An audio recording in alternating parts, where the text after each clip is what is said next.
How's it going, y'all? Eli here. Welcome back to another video. Today I'm going to be tackling one of the most frequently asked questions I get, which is how do I catch redfish during the winter? I'm just going to be doing a full-on, detail-oriented, essentially a how-to video out on the water to try to show you guys exactly the kinds of areas I'm looking for, what kind of baits I use, how I work them, and ultimately what kind of success I get. I'm gonna go ahead and start fishing, and I will talk to you guys as much as I can and try to describe exactly what I'm doing and why, essentially. So yeah, let's get into it. Now, ideally, when I get out here in the winter, the kind of tide I'm looking for specifically is gonna be a low incoming tide. That's my absolute favorite, just because when that tide is coming in, these fish will push in with it shallower and shallower, as shallow as they can go. If you can position yourself just up the creek of them, as soon as they keep swimming in, you're just gonna keep picking them off. I think by now it'll be the last video that I posted. I used that exact technique and I ended up catching 10 reds total. I showed you guys 4 in that video, I believe. But right now I'm doing exactly that. I've positioned myself up a little ways in this creek, and I've already had quite a few redfish swim by. Honestly, I could have missed most of the opportunities here, but we shall see. You know what, actually, while I'm waiting for a bite, I'll go ahead and play that footage for you guys of catching that one red out of this spot, just to sort of show y'all what I was doing.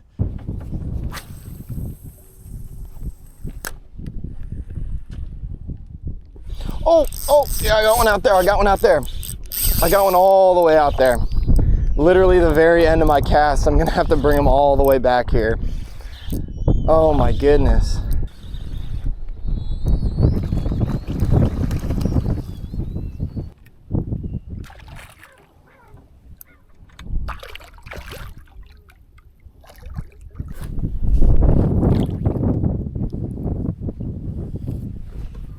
Oh man, nice one. Nose on 0. He is 24 and a half. Not too bad. 24 and a half inch red, caught on a 3.5 inch bait.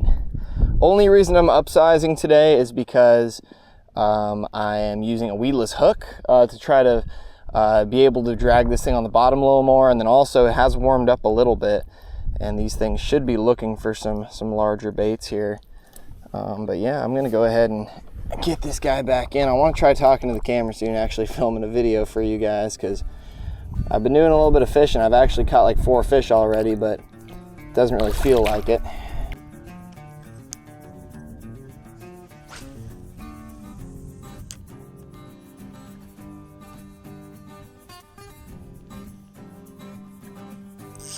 Oh, there we go,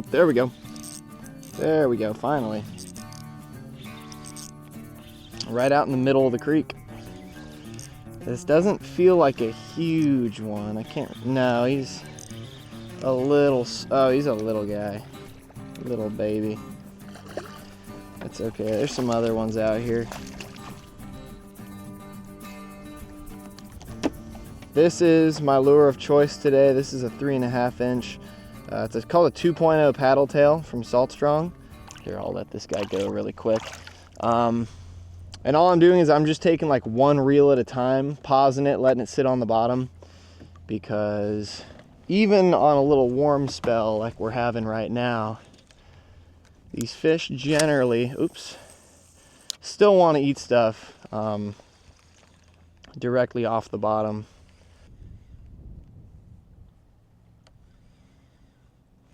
Oh, there's one. Got him. Woo! This guy's definitely a little bit bigger. He's peeling drag. They've been eating it right at the very end of my cast too, so I'm having to reel them in from pretty far away. Is this the third? This is the 3rd red I've caught out of this spot. They're all around the boat, and I'm gonna put some drone shots up eventually, just for you guys to sort of see what this spot looks like. because it's a crazy low tide. Most of the areas these redfish would be hanging in are completely exposed. So they've got to hang out in these areas with a bit deeper of water. Oh, that's a better one. Oh my gosh, that is a better one. Woo! I'm gonna loosen up a tad. Oh my gosh.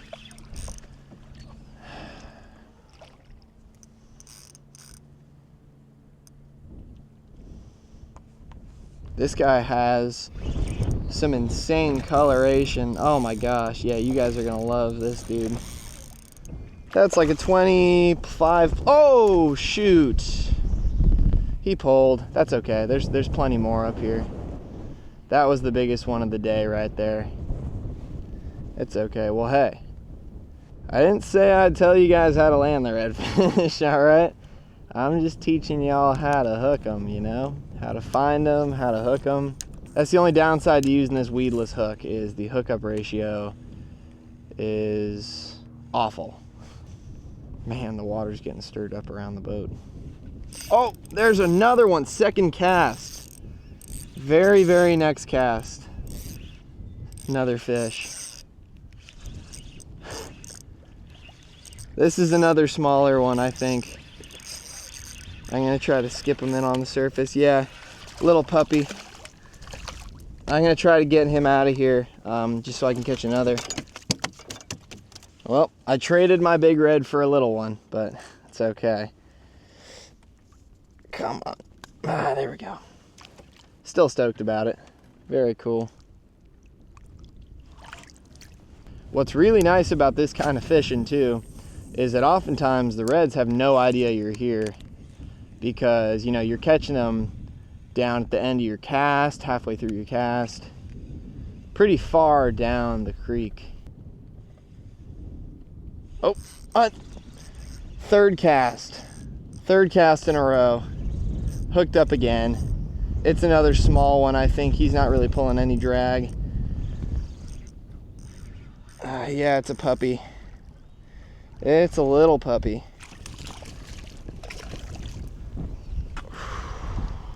Okay, chill out, champ. I'm getting you back. I'm not keeping you. It's pretty rad. Ooh, that was a long cast.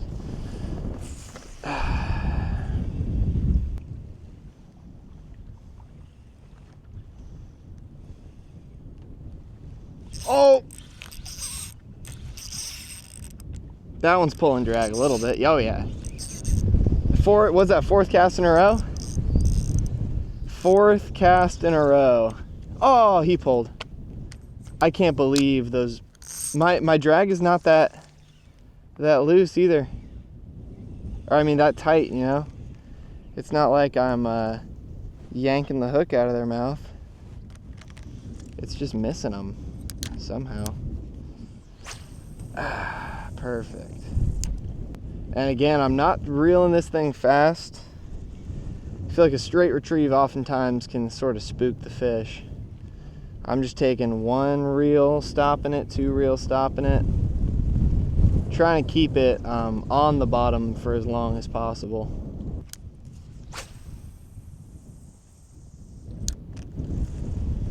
All right, I'm casting right out in the middle for my last cast.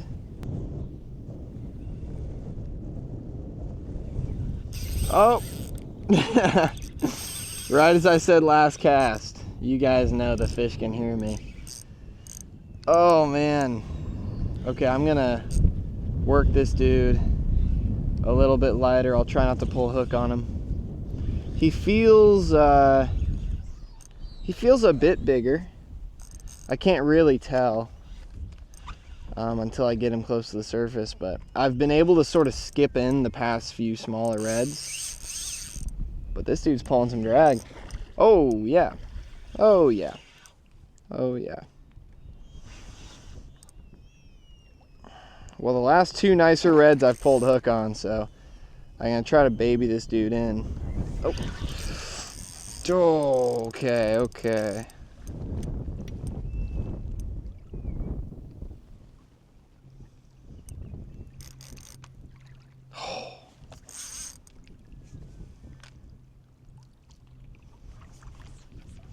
I've got weeds all over my line.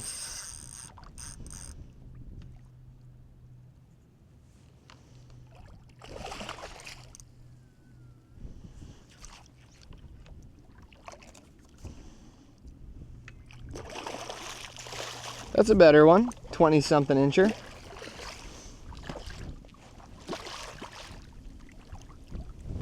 Very golden red. Okay. Ow, stuck me. You monkey. Right on the tape. Let's see, how big are you, buddy? Nose on 0. 23.5. Okay. 24. We'll call it 24. Check out this red, y'all. Look at the beautiful colors on him. Incredible. Again, 23.5, 24, somewhere around there. I'm gonna go ahead and get him out of here.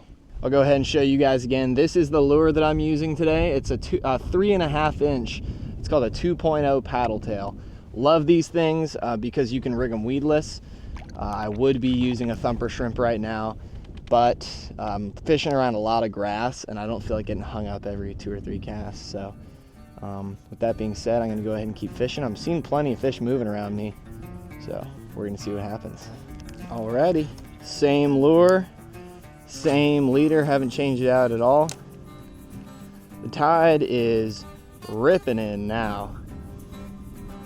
I think I'm gonna fish this spot for a little while longer, and then eventually I'll move further back into one of those real skinny creeks, see if I can sight fish anything.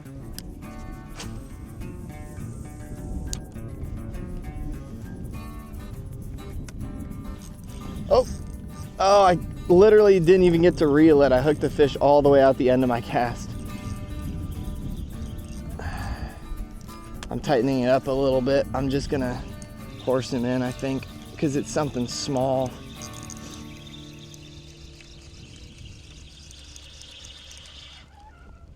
It's a trout. It's a pretty nice trout. How the heck did I horse him in without him, that hook pulling out of his face? Well, obviously, like any other kind of fishing, there is bycatch. If you're trying to target one thing eventually you're gonna hook something else. This is a very nice keeper trout. I'm not keeping fish today. I didn't bring any ice with me. I'm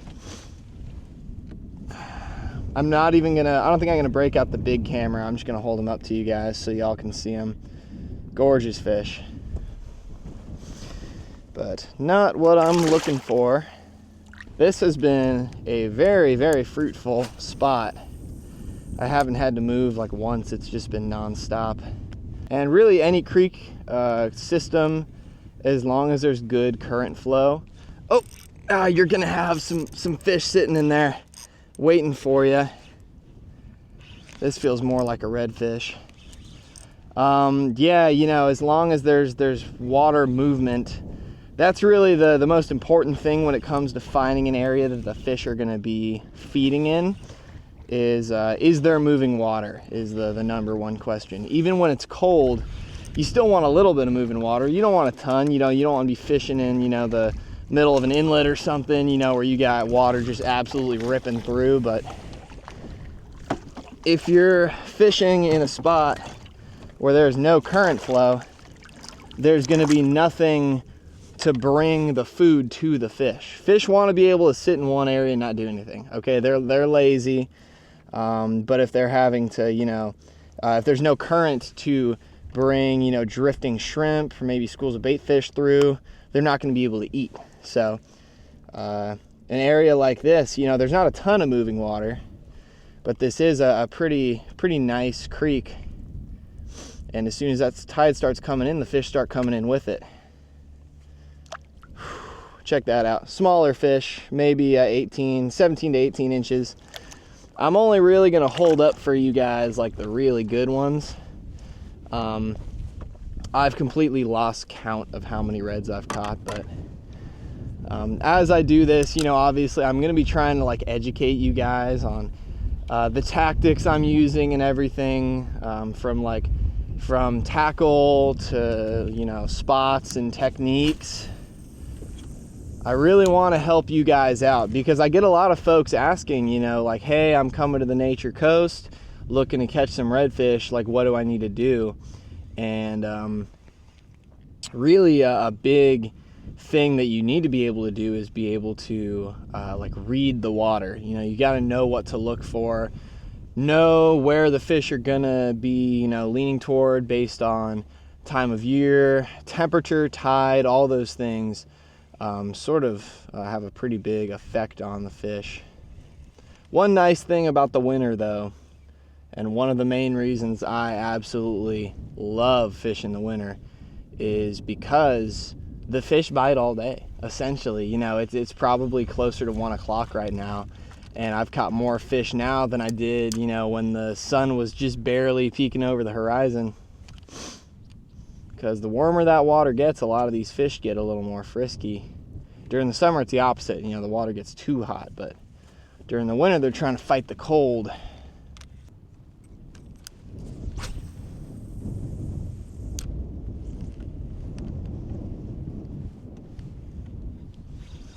Got another. It's just that easy. This kind of feels like a trout, although I don't know. It's really hard to tell sometimes.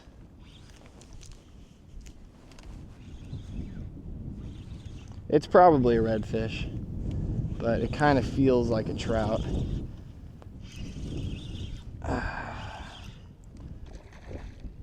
No, small red? No, it is a trout. I was gonna say it's either like a decent sized trout or it's a small redfish, because they both fight about the same.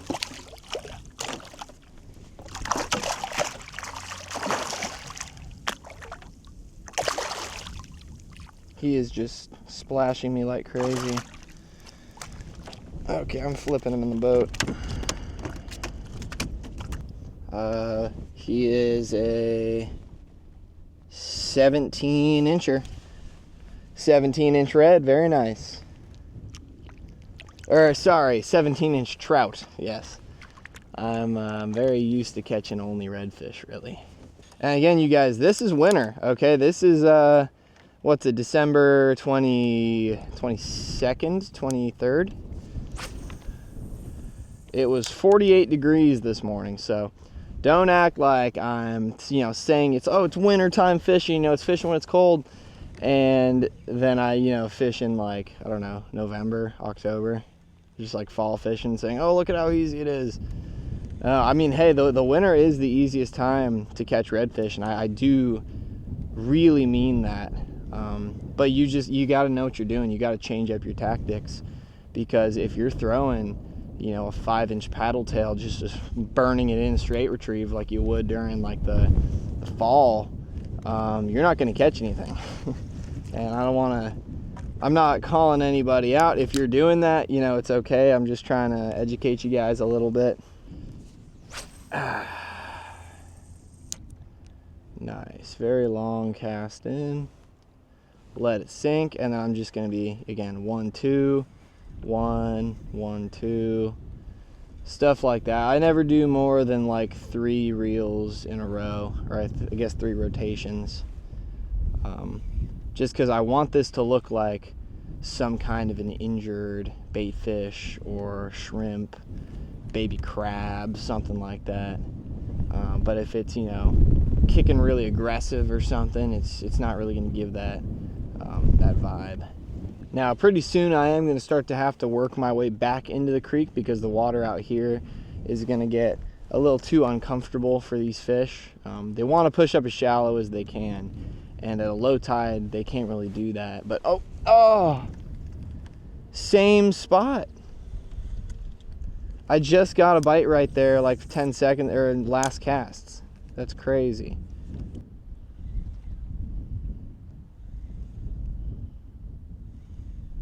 Oh, there we go. I finally got that fish that's been sitting right by the boat. I mean, how many times has this thing eaten? Oh my gosh. He's not huge. He's maybe 18 inches. No, he might be a little bigger than that.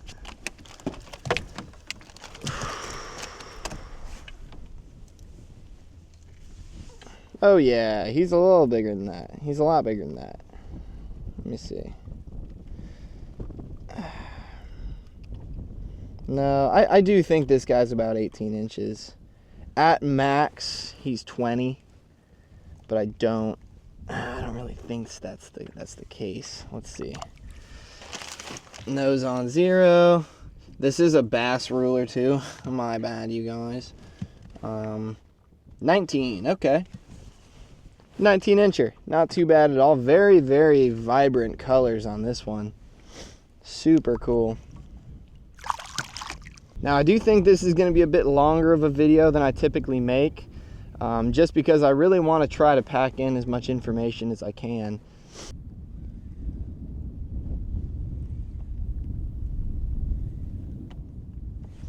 Got one. Oh, yeah.